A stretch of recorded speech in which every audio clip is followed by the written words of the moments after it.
শুভ সন্ধ্যা বন্ধুরা।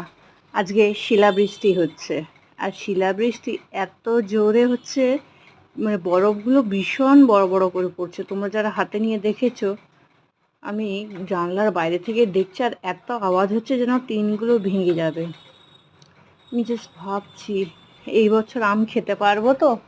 এমন সময় শিলাবৃষ্টিটা হলো, আর এতক্ষণ ধরে হলো যে ভাবছি আমটা পাবো তো। এই সময় কাঁচা আম ওঠে, আর এমন সময় শিলাবৃষ্টিটা হলো যে আম পাবো কিনা তাই ভাবছি। তোমরা অবশ্যই এই সময় কাঁচা আম খাও কিনা কমেন্টে জানিও। আর কাঁচা আমের অনেক রকম রেসিপিও হয়, তোমরাও কি করো আমার মতো?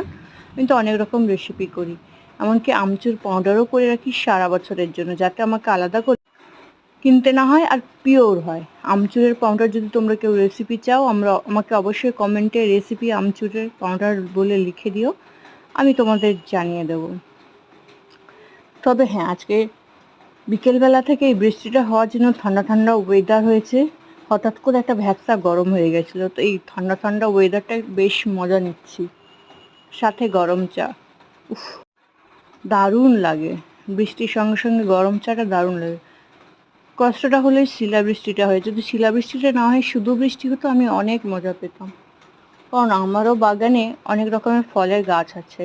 কালকে গিয়ে হয়তো দেখবো যে ফলগুলোর ওপরে শিলা পড়েছে, সেই জায়গাগুলো হয়তো নষ্ট হয়ে গেছে। এটাই কষ্ট লাগে। এই যে আমার একটা ছোট্ট একটা বাগান, তোমরা জানো, তোমাদের সঙ্গে শেয়ার করি। আমার এখানে আম গাছ আছে, নিম গাছ আছে, বাতাবি লেবু গাছ আছে, টমেটো গাছ, ধনে গাছ, বিভিন্ন রকম শাকের গাছ নিচে আমি লাগিয়েছি। আমার বেশ ভালো লাগে বাগান করতে। আমি আমার জানালা থেকে শুধু দেখছিলাম বরফগুলো পড়ছে, আর শুধু মাথায় চিন্তা আসছে কত যে ফল নষ্ট হবে, কত যে সবজির দাম বাড়বে, ভগবান জানে। এই বছর যে আর কি কি দেখবো এই মার্চ মাসে।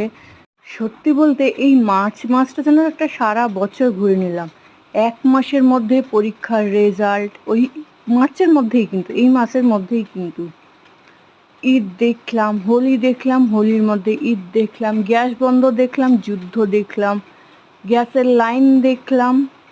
আবার হচ্ছে তোমার গরমের সময় সকালবেলা হলে শীত, রাত্রেবেলা হলে শীত, দুপুরবেলা হলে হঠাৎ করে বৃষ্টি, বুঝতে পারছি না।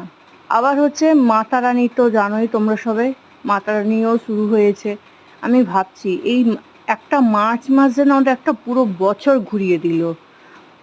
আরও কয়েকটা দিন বাকি আছে, আরও যেন, আজকে 26 তারিখ, আরও কয়েকটা দিন বাকি আছে, জানি না আর কি কি দেখবো।